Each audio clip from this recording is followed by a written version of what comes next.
Today's the 22nd of September, and this is the new Apple TV that supports 4K.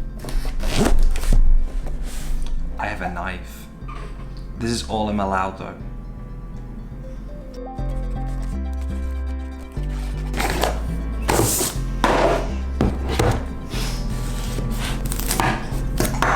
This is the 4K HDR 32 gig model, and it's showing here support for the various different services that you can watch 4K video in. One thing to note is YouTube is not available. That is because YouTube uses its own format for 4K encoding and Apple doesn't support it.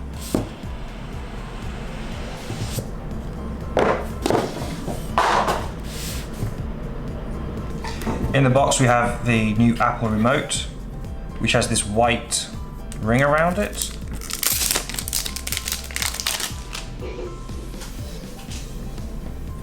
Which is here.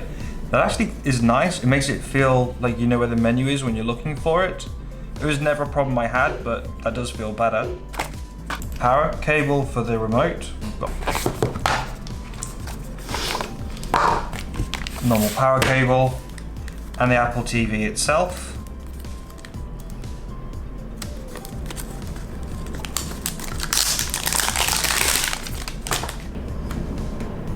Looks exactly the same. Ooh, look, more. Ooh. At the back you have power, HDMI and Ethernet. No micro USB or service in this one. We have to be a little bit more quiet today because, well, somebody's a little bit sleepy. I'm not talking about Melissa, at least she's dressed today. This is just an extra little note. I have now taken my paternity leave, which is for 16 weeks. There's going to be a new playlist. I hope me and Alexander hang out for 16 weeks. It should be fun. So setting this up with my phone. Let's just adjust so you can see that. It asks for all the details. I press send. There we go. Any second now. That's it. In the video section, there's plenty of options where you can change it to the different frame rates and if it's HDR or standard. So I want it nice and sharp and looking super sexy. Alexander agrees. We have to change the cable in a minute, but we'll check that out. One thing to note, if you're using a soundbar, it won't work. The 4K does need to go directly into the TV, and on the Sony there's dedicated ports for HDR. So make sure that when you're plugging your HDMI cables, they're going into the right port. So now we can see 4K is actually active. Chroma is on as well, so we get that nice coloring. So now we've set up the Apple TV, let's have a look at everything. And yes, I want you to automatically install everything. Straight away we can see the adjustments here within the colors.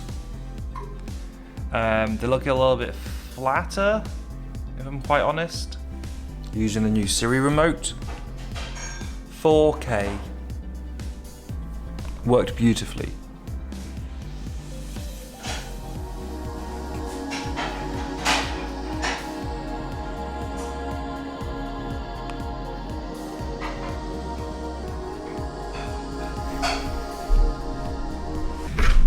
That's the 4K Apple TV. Very simple, very easy to use.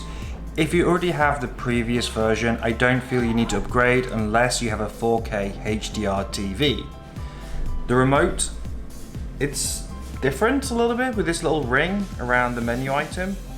It's really nice to know where that is. You use it a lot, so it makes sense to have it a little bit raised.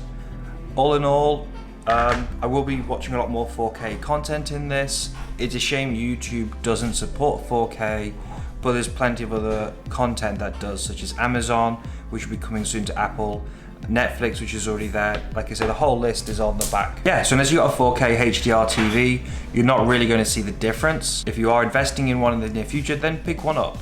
I think the quality does look really good. I really like the chrome coloring on this as well. It feels a little bit more natural. And Doesn't feel too much anything else has really improved that I've been able to notice. We're watching a bit of TV tonight. This is why I vlog at night. It's quieter.